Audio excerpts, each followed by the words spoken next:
நன்றி. இலக்கிய வெளிக்கு நான் புதியவன்.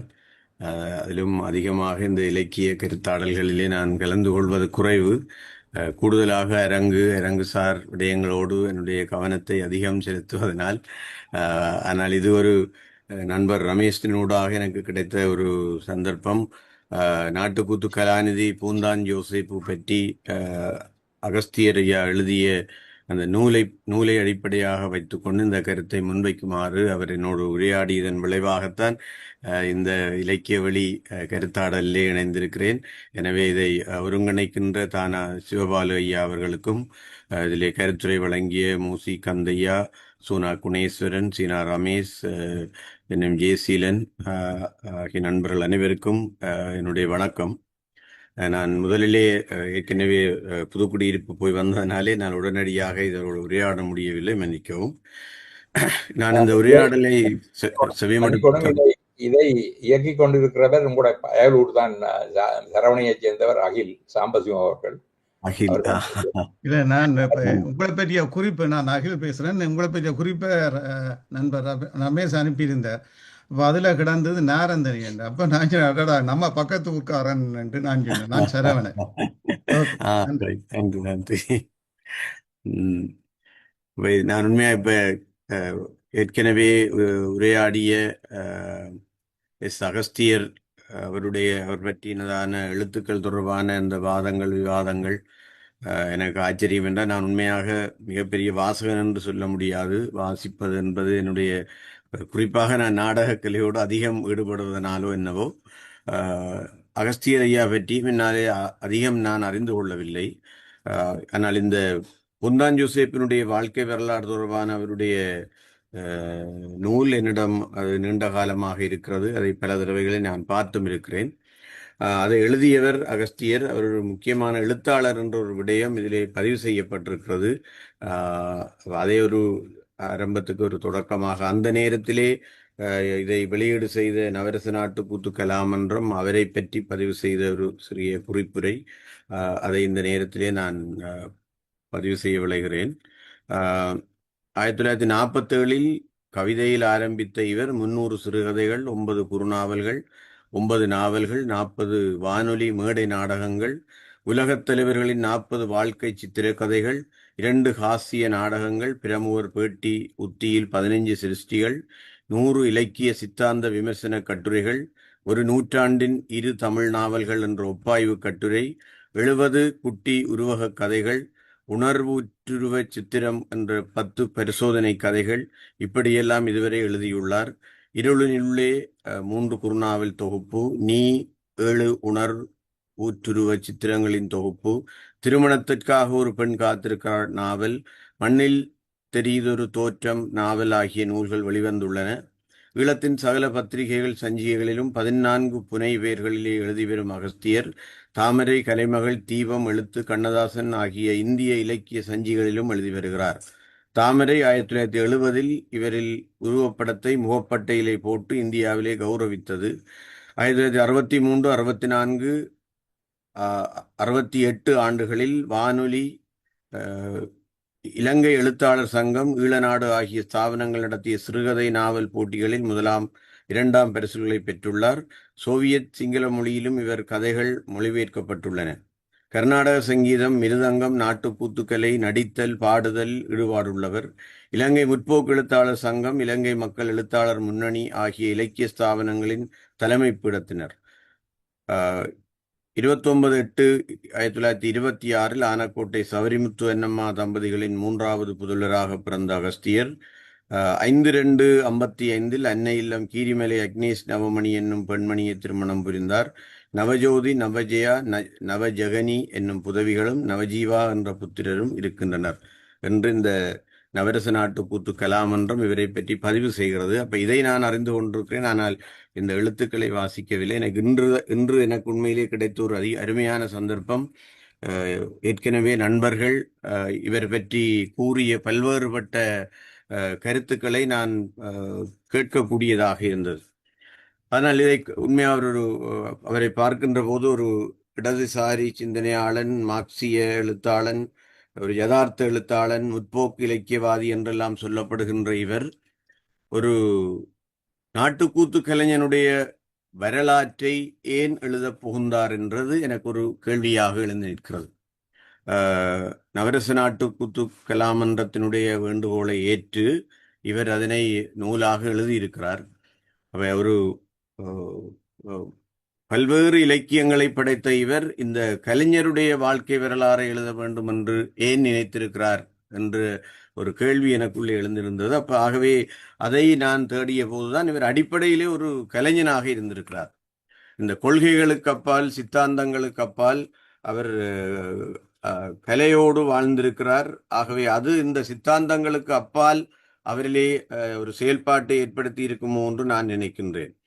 அப்ப அவர் சொல்றார், எழுத்துலகில் காலடி வைக்கும் முன்பு சின்னஞ்சிறு பராயத்தில் இருந்தே கலையார்வம் கொண்டு அதனை பெற வழிதிறவாமல் அலைந்து திரிந்து பின் மடை திறந்தாற்போல் மக்கள் மத்தியிலே சென்று நான் பெற்ற அனுபவங்கள் என்னுள் கிளந்து கொண்டிருக்கின்றன. இதன் காரணமாக ஈழத்து கலையுலகில் சிறந்த கலைஞர்கள் பலரின் கலையுலக வாழ்க்கை வரலாறுகளை, குறிப்பாக நாட்டுக்கூத்து கலைஞர்களின் கலையுலக வாழ்க்கை வரலாறுகளை எழுத சித்தங்கொண்டிருந்த நேரத்தில் எழுத்துத்துறையில் படைப்பிலக்கியவாதியாகவும் உள்ள நான் நமது சித்தாந்த கருத்தினில் முற்றிலும் மாறுபட்ட முதுபெரும் நாட்டுக்கூத்து கலைஞர் பூந்தான் யோசேப்பு அவர்களின் கலையுலக வாழ்க்கை வரலாற்றையே முதலாக எந்த ஓர் பஞ்சப்பாடுமின்றி ஒரு முன்மாதிரிக்காக எழுதினேன். கருத்து முரண்பாடுகள் மாறுவன, பின் பாசப்பிணைப்பாகவும் இணைந்து கொள்வன. ஆனால் வரலாறுகள் மாறாதன, மாறுவன வரலாறுகள் ஆகா. எனவேதான் வரலாறுகள் சரித்திரவியல்பாக சத்திய தரிசனங்களாக திகழ வேண்டும் என்கிறேன். அப்ப அவர் எழுதுறதுக்கான நோக்கத்தை குறிப்பிட்ட அதே வேளையில சிறுபராயத்திலிருந்தே கலைஞர் பூந்தானை அறிவேன். அவர் நடித்த நாடகங்கள், மேடையேற்றிய நாடகங்கள், நாடகங்களுக்காக அவர் புரிந்த பரித்தியாயங்கள் அனைத்தையும் ஓரளவு அவர் அனுபவித்தும் அறிந்தும் வைத்துள்ளேன். அக்காலம் எனது தந்தை, சகோதரர்கள், இனபந்துக்கள், நண்பர்கள் ஆகியோர் கலையார்வம் கொண்ட கோஷ்டி போல் இருந்தனர். நாரந்தனை பூந்தான் யோசேப்பு, குருநகர் செம்பன், பாஷூர் அந்தோனி, பாஷூர் அருளானந்தம், குருநகர் பக்கிரி சின்னத்துரை போன்ற கலைஞர்களின் நாடகங்கள் என்றால் காலையிலே ஆரவாரித்து விடுவர். அவர்கள் கிளம்பும் போது சிறுவன் நானும் கூடவே கிளம்புவேன். இந்த வயதில் உதுகளை பற்றி உனக்கு என்ன தெரியும் என்று கூறி என் தாயார் என்னை தடுப்பா. நான் அழுது சிணுங்கி எப்படியோ காரியத்தை சாதித்து விடுவேன். தந்தையின் வேக நடைக்கு என் நடை பறியாவிடின் என்னை தூக்கி தமது தோள்களிலே சுமந்து கொட்டகை வர கூட செல்வார். பூந்தான் நாடகம் பார்க்க அப்படியொரு ஆவல். இக்கலையை 55 ஆண்டுகளுக்கு மேலாக வளர்த்த முதுபெரும் அற்புத கலைஞரான முதல்வர் நாட்டுக்கூத்து கலாநிதி நடிகவேந்தன் பூந்தான் யோசேப்பு அவர்களின் நாடகங்கள், நடிப்பாற்றல், பாடுந்திறன் ஆகியவற்றில் நான் வசமிழந்து மோகலாகிரி கொண்டது ஒன்றும் மிகையல்ல. இது எந்த கலை எனக்கும் இயல்பாக உண்டாகும் நிலைப்பாடே. இப்படியாக அவர் தம் கலைத்திறனில் மோகலாகிரி கொண்ட நான் இப்பெரும் கலைஞனின் கலையுலக வாழ்க்கையை பற்றி முதலாக எழுதுவதே பொருத்தம் என்பது எனது கருத்து. இப்பணிக்கு பின் பல நாட்டுக்கூத்து கலைஞர்களின் வாழ்க்கை வரலாறுகளை எழுதவுள்ள எனக்கு கலைஞர்கள் மட்டுமன்றி மக்களும் ஆதரவு தருவார்களாக. அப்ப இதிலே நான் கண்டுகொண்ட உண்மையான விடயம், அவருடைய அந்த சித்தாந்தங்களுக்கு அப்பாலே கலையை அவர் நேசித்தார். அதுவும் அவர் தன்னுடைய கிராமம், அயல் கிராமங்கள் எல்லாம் சிறிய வயதிலிருந்தே சென்று பார்த்த இந்த கூத்து கலைகளோடு அவருக்கு மிகப்பெரிய பரிச்சயம் இருந்திருக்கிறது. ஆகவே அதை அவர் ரசிகனாக ரசித்து கொண்டு வருகிற போதுதான் இந்த கலைஞர்கள், நானே என்னுடைய சிறிய வயதிலே நாங்கள் நாரந்தனையிலே பூந்தான் யோசேப்பினுடைய பல கூத்துக்களை நாங்கள் பார்த்திருக்கிறோம் எங்களுடைய பேத்தியாரோடு சென்று. அப்ப அந்த அனுபவங்கள் எங்களுக்கு இருக்கிறது. அப்ப அந்த பாலிய வயதிலே அவருக்கு இருந்த அந்த கலை சார்ந்த ஆர்வம்தான் இந்த வரலாற்றை எழுதுகின்ற ஒரு பணியை அவருக்கு தூண்டி இருக்கு என்று நான் நினைக்கிறேன். அவ்வாறு கூறியிருந்தாலும் அவருடைய இந்த முதலாவது பகுதியிலே கலையின் விளைநிலம் என்ற தலைப்பிலே அவர் எழுதுகின்ற அந்த முன் கட்டுரை, குறிப்பாக இந்த பூந்தாரை பற்றி அவர் எழுதுவதற்கு முன்னர் அதற்குள்ளே அவருடைய சிந்தனைகள் வருகின்றது.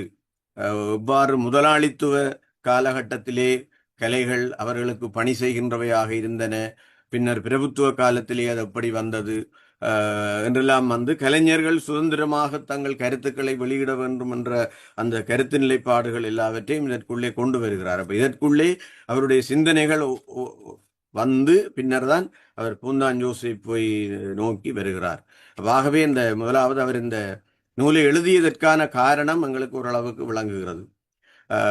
இந்த நூலை முதலில் பார்க்கின்ற போது இது பூந்தான் ஜோசேப்பினுடைய 76 வயதிலே அவருக்கு இப்படி ஒன்று வெளியிட வேண்டும் என்று அவர்களுடைய அந்த நவரச நாட்டு கூத்துக்கலாம் என்ற கலைஞர்கள் நினைத்திருக்கிறார்கள். அதே நேரத்தில் பூந்தான் ஜோசேப்பும் தன்னுடைய கூத்தினுடைய அனுபவங்களை குறிப்புகளாக எழுதி வைத்திருந்திருக்கிறார். எனவே அவர் எழுதி வைத்திருக்கிற குறிப்புகளை நூலாக்க வேண்டும் என்ற எண்ணத்திலே இவர்கள் செயல்பட்ட போது அதை அவரே எழுதுவது பொருத்தமல்ல என்ற கருத்து வந்தபோது இதை அறிந்த அகஸ்தியர் அவர்கள் தானே சென்று நான் அதை எழுத வேண்டும், நான் எழுதுகிறேன் என்று கேட்டு அந்த குறிப்பை வைத்துக்கொண்டும் அவரோடு உரையாடியும் இந்த நூலை அவர் எழுதியிருக்கிறார். ஆகவே இது உண்மையிலேயே அந்த பூந்தான் ஜோசேப் என்ற ஒரு மாபெரும் கலைஞனுக்கு அவர் ஆற்றி இருக்கக்கூடிய ஒரு மிகப்பெரிய சேவை என்று நான் கருதுகிறேன். அப்ப 1981ஆம் ஆண்டு இது நூலாக வெளிவந்திருக்கிறது. நவரச நாட்டு கூத்து கலாமன்றம் வெளியிட்டிருக்கிறது. ஆசீர்வாதம் அச்சகத்திலே இது பதிக்க பெற்றிருக்கிறது. ரமணி இதனுடைய இந்த முகப்போவியத்தை வரைந்திருக்கிறார். இதிலே ஆசியுரையை அப்போதைய ஆயர் தியோபிள்ளை ஆண்டகை எழுதியிருக்கிறார். அணிந்துரையை பேராசிரியர் சுனா வித்யானந்தனும் சொக்கலிங்கமும் எழுதியிருக்கிறார்கள். ஒரு வாழ்த்து கவியை கவிஞர் ஜாழ்ஜேயம் எழுதியிருக்கிறார். வெளியீட்டுரையை இந்த நவரச நாட்டு கூத்து கலாமன்றத்தினுடைய செயலாளரான பிரான்சிஸ் ஜெனம் எழுதியிருக்கிறார். அதிலே கலைஞர் பூந்தானுடைய உரையும் இருக்கிறது. நூலாசிரியர் உரையுமாக 118 பக்கங்களிலே அமைந்த ஒரு புத்தகமாக இது அந்த நேரம் வந்திருக்கிறது. 41 உபதலைப்புகளோடு இந்த புத்தகம் அமைந்திருக்கிறது. இந்த பூந்தான் ஜோசேப்பினுடைய கலை உலக வாழ்க்கை வரலாறு என்று பார்க்கிற போது முதல்ல எனக்கு இந்த பூந்தான் ஜோசேப்பை பற்றி ஒரு சில கருத்துக்களை நான் பகிர்ந்து கொள்ள விளைகிறேன் என்று சொன்னால், யாழ்ப்பாணத்திலே குறிப்பாக கிறிஸ்தவர்கள் மத்தியிலே அதுவும் கரையோர பிரதேசம் மட்டுமன்றி பல பிரதேசங்களிலே செல்வாக்கு பெற்றிருந்த ஒரு மிக முக்கியமான கூத்து வடிவம் தென்மோடி கூத்து என்று அழைக்கப்படுகின்ற இந்த கத்தோலிக்க கூத்துக்கள் தான். இந்த கூத்துக்களை கிராமமாக நீண்ட காலமாக பாரம்பரியமாக ஆடி வந்திருக்கிறார்கள். ஆனால் இந்த கூத்துக்கலைக்கு ஒரு உச்சத்தை, ஒரு உயர் கௌரவத்தை ஏற்படுத்தியவர் அமரர் பூந்தான் ஜோசேப் அவர்கள். அவரை பற்றி பல்வேறுபட்ட விமர்சனங்கள் இருந்தாலும் அறிந்த அளவிலே அவர் இந்த கூத்துக்கலைக்கு செய்த பணி என்பது மிக அபரிதமானது. முதலாவது, அவர் ஒரு மிகச்சிறந்த கூத்து கலைஞனாக இருந்திருக்கிறார். ராசபாட் என்று சொல்லப்படுகிற அரச பாத்திரங்களை மிகச்சிறப்பாக செய்கின்ற, நாங்கள் சிறிய வயதிலே அதை பார்த்திருக்கிறோம். இப்போதும் எங்களுடைய கண்களிலே அது நிற்கிறது. அவர் வரவு தெருக்களை பாடி அந்த சிம்மாசனத்திலே போய் ஏறி அந்த செங்கோலை வேண்டி குத்துகின்ற போது வருகின்ற அந்த அழகு உண்மையிலே ஒரு மிகப்பெரிய அழகு என்று சொல்லலாம். ஆகவே ஒரு மிகச்சிறந்த கூத்து கலைஞனாக ராசபாட் பாத்திரங்களை ஏற்று முழிரவு கூத்திலுமே, கூத்துக்களிலே முழிரவிலே பலர் ஒரு பாத்திரத்தை பலர் சேர்ந்து நடிப்பார்கள். அப்ப இதிலே அவர் தனி பாத்திரமாக கூட நடித்திருக்கிறார். அப்ப அவ்வாறான ஒரு சிறந்த நடிகன். எல்லோரும் பூந்தாரை ராசபாட்டண்டா பூந்தாரை என்று உதாரணமாக சொல்லுகிற அளவுக்கு அவர் ஒரு மிக முக்கியமான கலைஞனாக இருந்திருக்கிறார். இரண்டாவது, அவர் ஒரு முக்கியமான அண்ணாவி. பல கலைஞர்களை எல்லாம் இணைத்து பலருக்கு கூத்தை பயிற்றுவித்து கூத்தை பழக்கி இருக்கிறார். ஏறத்தாழ 70 கிராமங்களிலே சென்று அவர் கூத்தை பழக்கி இருக்கிறார். 2000க்கும் மேற்பட்ட தடவைகளில் அவருடைய கூத்துக்கள் அரங்கேறி இருக்கின்றன. நாங்கள் வடமராட்சி பக்கங்களிலே போனால் அங்கிருக்கின்ற அண்ணாவிமார் கலைஞர்கள் எல்லாரும் தங்களுடைய குரு என்று சொல்வது பூந்தான் ஜோசேப் தான். அந்த அளவுக்கு அவர் பல இடங்களிலே பயணம் செய்து இந்த கூத்தை மேடையேற்றி இருக்கின்றார். அடுத்தது, இந்த கூத்தை வானொலி, இலங்கை வானொலியிலே கொண்டு சென்று போடுவிக்க வேண்டும் என்று அரைமணித்தியாலமாக அதை சுருக்கி அங்கிருந்தவர்களோடு அவர் உரையாடி தென்மோடி கூத்தை இலங்கை வானொலியிலே ஒலிபரப்பு செய்கின்ற ஒரு பணியை அவர் மிகச்சிறப்பாக மேற்கொண்டு, அதனாலே இந்த கூத்து உண்மையிலே இலங்கை வானொலியிலே பல காலம் ஒலிபரப்பு செய்யப்பட்டு வந்தது. அது மட்டுமல்ல, குறிப்பாக இந்த கூத்திலே பல மாற்றங்களை செய்தார். உதாரணமாக நேர சுருக்கம். விடிய விடிய ஆடப்படுகின்ற கூத்துக்களையே அவர் அதிகம் பழக்கி இருந்தாலும் பாடசாலைகளுக்கு சென்று அரை மணி நேர 1 மணி நேர கூத்துக்களை மாணவர்களுக்கு பழக்கி இருக்கிறார். இது 60களிலேயே நடந்திருக்கிறது. 61ஆம் ஆண்டே சார்ல்ஸ் மகா வித்தியாலயத்திலே அவர் பழக்கிய அந்த அது பற்றின தகவல் இருக்குது. அப்ப 60களிலேயே அந்த கூத்தை மிக சுருக்கி மாணவர்களுக்கு செய்த விடயம் இருக்கிறது. அது மட்டுமல்ல, அது இன்னொரு முக்கியமான விஷயம், இந்த அண்ணாவி கூத்துக்களை அவர் மேடையேற்றியது. அப்ப இது நான் நினைக்கிறேன் அண்ணாவி கூத்தன்னு முன்பு இருக்கவில்லை. அது இசை நாடக மரபிலே ஸ்பெஷல் நாடகம் என்ற ஒரு போக்கு இருந்தது. அதாவது பல நாடக குழுக்கள் இருப்பார்கள், அதிலே மிகச்சிறப்பாக அந்த காட்சியை செய்யத்தக்க கலைஞர்களை எல்லாம் ஒன்றிணைத்து ஒரு இடத்திலே கொண்டு வந்து மேடையேற்றுவார்கள். அதற்கு மிகப்பெரிய வரவேற்பும் அதிகமான மக்களும் வந்து பார்வையிடுவார்கள். ஏன் அப்படியான ஒன்றை கூத்தில் செய்யக்கூடாதுன்றவர் நினைத்து பல பிரபல்யமான அண்ணாவிமார்களை எல்லாம் ஒரு கூத்திலே இணைக்கின்ற ஒரு மரபை உருவாக்கி இருக்கிறார். அப்ப கிராமத்திலே அண்ணாவிமார்கள் எப்போதுமே தங்களை தவிர பெரிய அண்ணாவி இல்லை என்று சொல்லுவார்கள், மற்றவர்களை குறை சொல்லி கொண்டிருப்பார்கள். அவர்களை ஒன்று சேர்ப்பது என்பது சரியான கடினமான பணி. ஆனால் இவர் அவர்களை எல்லாம் ஒன்றிணைத்து பல கூத்துக்களை, சங்குலியன், மனம்போல் மாங்கலியம், கருங்குயில் குன்றத்து கொலை, எஸ்தாக்கியார் போன்ற பல கூத்துக்களை அண்ணாவி கூத்துக்களாக மேடையேற்றியிருக்கிறார். அதாலே அந்த கூத்துக்கள் ஒரு போட்டித்தன்மையாக மாறும். பாடுகிறவர்கள் தங்களுடைய குரல் வன்மையோடு பாட வழிக்கிட போது அது அதி உச்சமான ஒரு இடத்தை பெற்றதாக, அதனாலே அந்த கூத்துக்கள் உண்மையிலேயே மிகப்பெரிய வரவேற்பை பெற்ற கூத்துக்களாக இருந்திருக்கின்றன. அது மட்டுமல்ல, நவரச நாட்டு கூத்து கலாமன்றம் என்ற அமைப்பை உருவாக்கி அதற்கூடாக தொடர்ச்சியாக கூத்துக்களை மேடையேற்றி வந்திருக்கிறார். அது மட்டுமன்றி கூத்துக்கள் புதிதாக எழுதுவதற்கு தூண்டியிருக்கிறார். குறிப்பாக இந்த சங்கிலியன் கூத்து, சங்கிலியனுடைய கிறிஸ்தவ கூத்து கலைமரவிலே இருந்து மாறி வரலாற்று கதைகளை கொண்டு வருவதற்கு முற்பட்டிருக்கிறார். அதிலே சங்கிலியனுடைய கதையை மாதகளைச் சேர்ந்த புலவர் சூசப்பிள்ளை அவர்களிடம் வழங்கி அதனை கூத்தாக பாடியிருக்கிறார். அதற்கு அவருக்கு அந்த காலகட்டத்திலேயே நிதி உதவியை கொடுத்திருக்கிறார். அதே போல அவர் ஒரு இலக்கிய ஆர்வலன் என்றதுக்கு இன்னொரு ஆதாரம், அவர் அந்த நாவல்கள் அதிகம் வாசித்த வகையில் கருங்குயில் குன்றத்து கொலை என்ற அந்த நாவலை கூத்தாக ஆக்குவதற்காக அதையும் புலவர் சூசப்பிள்ளையை கொண்டு எழுதி அதை கூத்தாக பழக்கியிருக்கிறார். புதிய கூத்துக்களை எழுதுவதிலே அவர் காட்டிய ஆர்வம். அடுத்தது கூத்துக்களை புதிதாக பதிப்பிப்பதற்கு அவர் காட்டிய ஆர்வம். அவரோடு ஏற்கனவே மிக நண்பர்களாக இருந்த ஆசீர்வாதம் ஆசிரியர் தோண்டி அவருக்கு கூடாக இந்த ஆசீர்வாதம் அச்சகத்திலே கூத்துக்களை பதிப்பு செய்வதற்கு தோண்டியிருக்கிறார். அதில் உண்மையிலே எஸ்தாக்கிய தேவசகாயம் பிள்ளை, விஜய மனோகரன், மனம்போல் மாங்கலியம் போன்ற கூத்துக்கள் இவ்வாறு பதிப்பு செய்யப்பட்டன. அப்போ இப்படி ஒரு பெரிய நீண்ட பட்டியலையே நாங்கள் பூந்தான் யோசிப்பு செய்த பணிகள் என்று நாங்கள் ஆக்கியிருக்கலாம். ஆனால் இவை எல்லாமே நாங்கள் அறிந்த வகையிலே இப்போது இருக்கிற காலத்தை வைத்துக்கொண்டு பார்க்கின்ற போது இவை ஒரு நூலாக ஆவணப்படுத்தப்படாமல் இருந்திருந்தால் இவை எவற்றையுமே நாங்கள் இன்று அறிவதற்கான சந்தர்ப்பம் என்பது மிக குறைவு. அது இல்லாமல் போயிருக்கும். என்றால் பல தகவல்கள் கூத்துக்கள் அரங்கோடு அழிந்துவிடும். ஆடியவர்களும் காலப்போக்கிலே இறந்து விடுவார்கள். எங்களுக்கு குறிப்பாக இந்த யுத்த காலத்திலே இரவு பொழுதுகள் இல்லாத சூழல்களில் எல்லாம் கூத்துக்கலைகள் இல்லாமல் போயிருக்கின்றன. ஆகவே ஒரு சந்ததி இடைவெளியே இப்போது வந்திருக்கிறது. ஆகவே இந்த சூழலிலே எங்களுக்கு இன்று இந்த யாழ்ப்பாண தென்மோடி கூத்து மரபு என்றால் நாங்கள் இனங்காட்டக்கூடிய ஒருவராக பூந்தான் யோசேப்பை முன்வைக்கலாம். அதற்கு எங்களுக்கு வழிகாட்டி இருப்பவர் அகஸ்தியர் அவர்கள். ஆகவேதான் இந்த பூந்தான் யோசேப்பை அவர் ஆவணப்படுத்தியதற்கு மிக முக்கியமான காரணம், அவருடைய கூத்துக்களை பார்த்திருக்கிறார். அதான் அவருடைய நடிப்பிலே அவர் உண்மையிலே அசந்திருக்கிறார். ஆகவேதான் அவருடைய அந்த குறிப்புகளையும் வைத்துக்கொண்டு அவரோடு நேரடியாகவும் உரையாடி இந்த நூலை எழுதியிருக்கிறார். அப்ப பெயர் வைத்திருக்கிறார் நாட்டுக்கூத்துக்கலாநிதி பூந்தான் யோசேப்பு, கலையுலக வாழ்க்கை வரலாறு என்று அவர் இதை பதிவு செய்து கொண்டு, இதற்குள்ளே நான் ஏற்கனவே சொன்னது போல 41 உபதலைப்புகள் இதற்குள்ளே வருகின்றன. அந்த தலைப்புகளுக்குள்ளாலே அநேகமாக ஆரம்பத்திலே அவருடைய ஆரம்பகால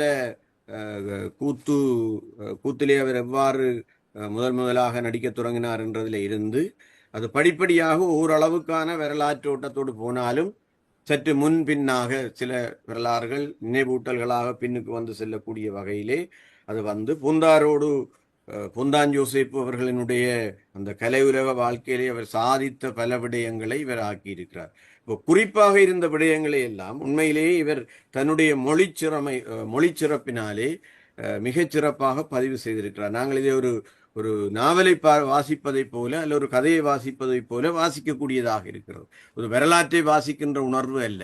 இது ஒரு ஆர்வமாக நாங்கள் வாசிக்கக்கூடிய வகையிலே அதனுடைய தலைப்புகளை அவர் இடுவது உண்மையிலே அது ஒரு மிக முக்கியமானது. உதாரணமாக பார்த்தால் பேதமொழித்து கலை பாலம் அமைத்த பூந்தான், சர்க்கரை பந்தலில் தேன்மாறி பொழிந்தது. அப்போ இப்படியெல்லாம் அந்த அந்த உபதலைப்புகள் வந்து மிக கவர்ச்சிகரமான உபதலைப்புகள். பூந்தான் கூத்தில் மீண்டும் புகுந்தான். அப்ப உடனே வாசிப்பவர்களுக்கு ஒரு தூண்டுதலை தரத்தக்க வகையிலே அந்த உபதலைப்புகளுக்கு ஊடாக இந்த நூலை அவர் யாத்திருக்கிறார். இதற்குள்ளே பல அந்த பூந்தான் ஜோசப்பினுடைய வரலாற்றை அவர் சொல்லுகின்ற அதே வேளைகளில் அந்த காலகட்டத்தில் இருந்த சில தகவல்களையும் அது இவர்தான் முன்வைக்கிறார் என்று நான் நினைக்கின்றேன். அதை பூந்தான் ஜோசப் கொடுத்திருப்பதற்கான சந்தர்ப்பம். உதாரணமாக தமிழ்நாட்டு கலைஞர்களின் கொட்டகை கூத்து அது இதுக்கிடையிலே வரும். அப்ப இந்த இவருடைய கூத்துக்கள் போய்க்கிருந்த காலத்திலேயே தமிழ்நாட்டிலே இருந்து வருகை தந்து கொட்டடி கருத்தார் மற்றது புத்துவாட்டியார் மடுவம் போன்றவற்றிலே வந்து தமிழ்நாட்டைச் சேர்ந்த கர்நாடக சங்கீத இசையை அடிப்படையாக கொண்டு சென்ற அந்த இசை நாடக கலைஞர்களுடைய வருகை, அவர்கள் இங்கே இசை நாடகங்களை மேடையேற்றிய வரலாறுகள் அதெல்லாம் இடைக்குள்ளே வந்து போகிறது. அப்ப அந்த அவருடைய வரலாறை சொல்லுகின்ற அதே வேளையிலே தான் அறிந்த அந்த வரலாற்றோடு இணைந்த பல்வேறு விடயங்களையும் சொல்லிக் கொண்டு போகிறார். ஆர்வத்துக்காக இந்த பூந்தான் ஜோசப்பு சில இடங்களில் அவர் சிறப்பாக நடித்த தன்னை கவர்ந்த சில பாடல்களையும் அப்படியே பதிவு செய்திருக்கிறார். அப்ப இடையிலே கூத்து பாட்டுகள் சிலது வருகிறது, இந்த பாடல்களை எழுதியிருக்கிறார். அப்ப வரலாற்றை கொண்டு அப்ப இவருடைய இந்த மொழி சிறப்பினாலே இதை வாசிக்கிற தூண்டுதல் எங்கள் எல்லோருக்கும் ஏற்படுகிறது. மற்றது இதிலே நான் நினைக்கின்றேன் பூந்தார் கொடுத்த தியதி தகவல்களாகத்தான் கூட இருந்திருக்கலாம். ஆனால் அவற்றை எல்லாம் அவர் வடிவாக ஒழுங்குபடுத்தி அவருடைய வாழ்க்கையை ஒரு முழுமையை ஏற்படுத்தி கொடுத்திருக்கிறார் என்று நாங்கள் சொல்ல முடியும். இதை உண்மையாக நான் இதை பற்றி அந்த அறிந்த தொடக்கங்கள் 1991ஆம் ஆண்டு என்று நினைக்கிறேன். இது பற்றி அதாவது பூந்தான் ஜோசப்பினுடைய 10வது ஆண்டு நினைவாக யாழ்ப்பாண ஆசன கோயிலே எஸ்தாய்க்கியார் நாட்டு கூத்து மேடையேற்றப்பட்டது. அப்போ அந்த மேடையேற்றத்திலே அவருக்கான ஒரு குருசரணம் என்று ஒரு சிறிய நூல் வெளியிடப்பட்டது. எனக்கு இப்போது ஞாபகமாக இருக்கிற அந்த நூலிலே ஒரே ஒரு கட்டுரையை எழுதியது மட்டுமல்ல, அதிலே அது பற்றி பேசிய அமரர் காரசுந்தரம் பிள்ளை அவர்கள் இதிலே இவர் கலைஞரை பற்றி கொஞ்சம் புழுகி எழுதியிருக்கிறார் என்றது போன்ற ஒரு கருத்தை முன்வைத்தார். அப்ப அங்கே இருந்தவர்களே எனக்கு ஞாபகமாக இருக்கிறது.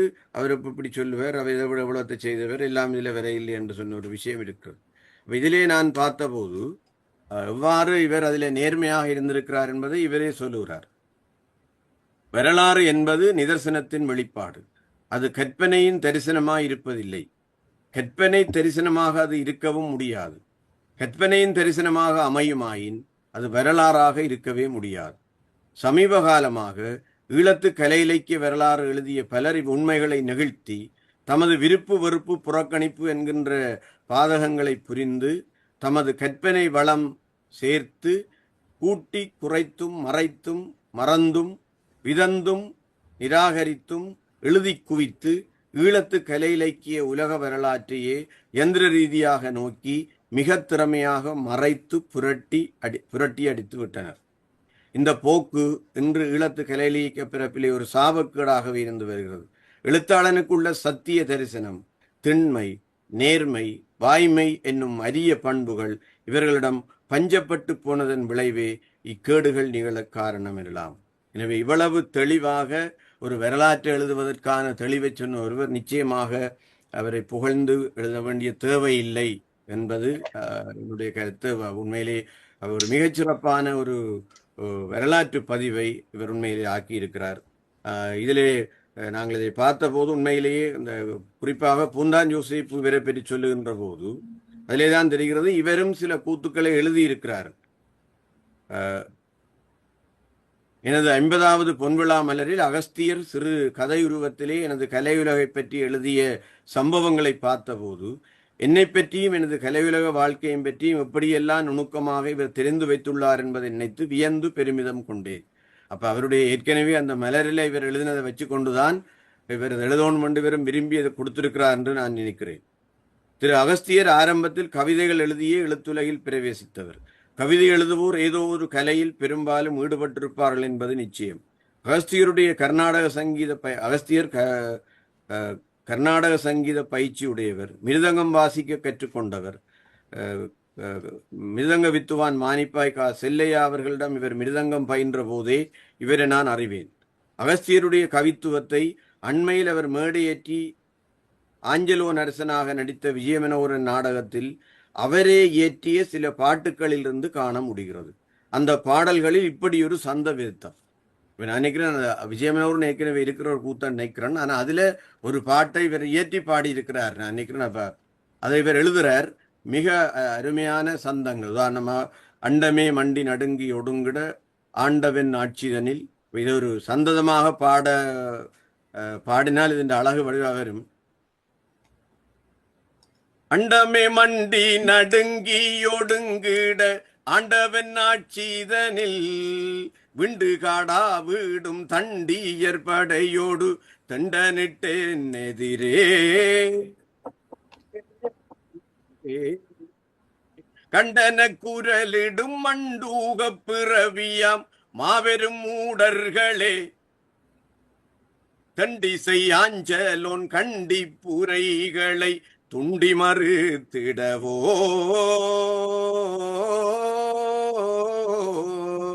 அப்ப இது அகஸ்தியரையா எழுதின ஒரு கவிதை என்று பூந்தான் யோசேப்பினம் காட்டுகிறார். இப்ப அழகாக இவ்வளவு சந்தத்தோடு அந்த கூத்து பாட்டுகளை எழுதுகிற புலவர்களுக்கு சமமாக மிகச்சிறப்பாக இதை அமைத்திருக்கிறார்.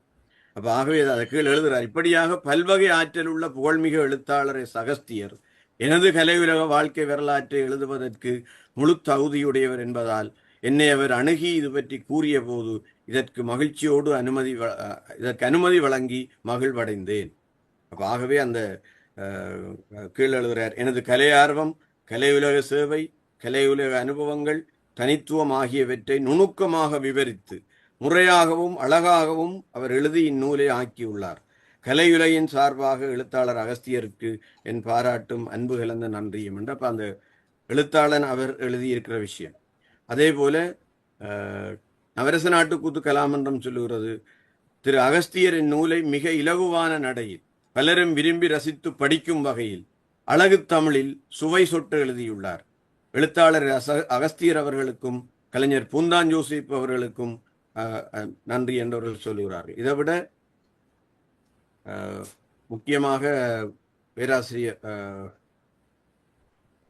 வித்யானந்தன் சொல்றார், நூலினுடைய அமைப்பு வாசிப்போரை கவரவல்லதாக அமைந்துள்ளது. பூந்தான் கூத்தில் மீண்டும் பூந்தான், ஓரிரவு கதாநாயகன் என்பன போன்ற கவரத்தக்க சிறு சிறு தலைப்புகளின் கீழே வரலாறு கூறப்படுகிறது. நாட்டுக்கூத்து கலாநிதியின் நாடக வாழ்வில் ஏற்பட்ட சம்பவங்கள், நிகழ்ச்சிகள் யாவும் சுவைபட கூறப்படுகின்றன. நூலாசிரியர் பூந்தானை புகழ வேண்டும் என்ற நோக்கிலே இந்நூலை எழுதவில்லை. ஒரு நாடகக் கலைஞனின் கலை வாழ்வு வரலாறு ஆவணப்படுத்தப்பட வேண்டும் என்ற ஒரே நோக்குடனே நூலை எழுதியுள்ளார் என்பதற்கு நூலே சான்று. நாடகக் கலைஞர்களுக்கும் நாடக அபிமானிகளுக்கும் இந்நூல் பயனளிக்கும். இந்நூலாசிரியரை பாராட்டுவதுடன் இந்நூலின் கதாநாயகன் நாட்டுக்கூத்து கலாநிதி பூந்தான் ஜோசேப்பு இன்னும் தொடர்ந்து தன் கலைத்தொண்டினை ஆற்றவும் எல்லாம் வல்ல இறைவன் அவருக்கு அருள்வாதிக்க வேண்டும் என்று பிரார்த்திக்கிறேன் என்று பேராசிரியர் கலாநிதி சுனா வித்யானந்தன் அவர்கள் அந்த நேரத்திலே சொல்லியிருக்கிறார். அதே போல சொக்கன் அவர்கள் சொல்றார், இன்னும் நூலினூடாக உன்னதமான கலைஞன் ஒருவனின் உணர்வுகளையும் கலைத்தாகத்தையும் கனவுகளையும் துன்ப இன்பங்களையும் அறிந்து கொள்ளவும் வாய்ப்பு ஏற்படுகிறது.